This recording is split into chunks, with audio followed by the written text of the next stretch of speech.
Climate change is the most complex or wicked problem that humanity has ever had to deal with. And I think that the understanding of the problem and our apprehension of the solution is to be found in how we understand ourselves as human beings.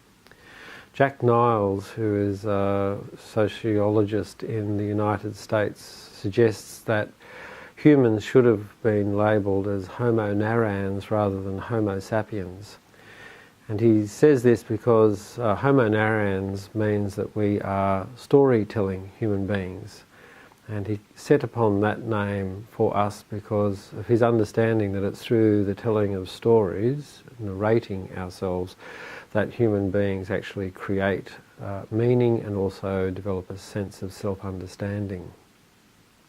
In our culture, we narrate ourselves as being individuals, as separate from one another, and also as a species separate from the rest of nature. If we were to re-narrate ourselves, say through a Franciscan lens, we would see ourselves as being related through kinship with all the other creatures. So St. Francis called other creatures his sisters and his brothers.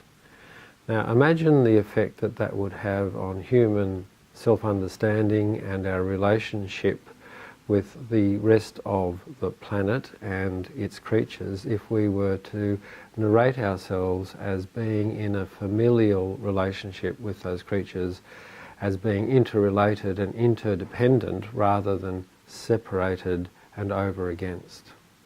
And I think that would give us a really good starting point if we wanted to deal with climate change, because instead of seeing the rest of the creation as a thing or things, we would actually see them as creatures on which we are dependent and interdependent.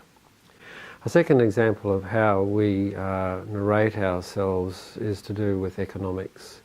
So we tell the story that things have value because they have a certain amount of economic worth. A few years ago, some people came up with a value for the Great Barrier Reef. They said the reef was worth $86 billion. Now, if that's how we assign value to something, then if someone was to say that they could develop a resort or a mine on the east coast of Queensland that was worth $100 billion, then we would do the economic calculus and say that we would actually be better off if we had that hotel or that mine rather than the reef.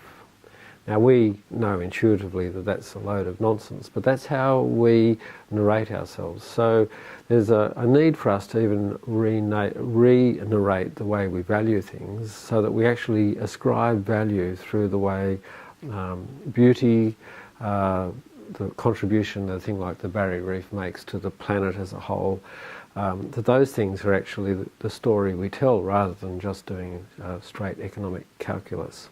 Related to that is the way we narrate our understanding of the planet itself and the way it provides for us.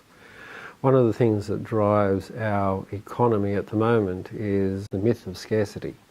So the myth of scarcity is a story that we tell ourselves that there isn't enough to go around. There isn't enough of anything to go around. And so we have to compete with other people to get enough. And so the myth of scarcity is used to explain why we have to hoard things, why we need to accumulate wealth, because we have to look after ourselves, because if we don't have enough we won't be able to look after ourselves and no one else will look after us. The myth of scarcity means that people go hungry in a world that actually produces enough food for everybody. And that only works because the people who have the stuff, have the wheat, have the food, keep it to themselves for fear that they will go without if they don't keep more than enough, more than they need.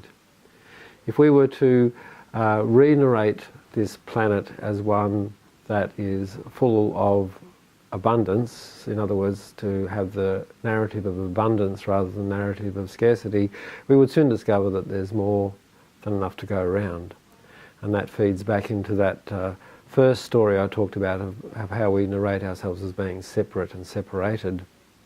If we saw ourselves in relationship with other human beings, then we would want to share what we had, and we would discover that there'd be no more homelessness, no more poverty, no more hunger, and that none of us would go without.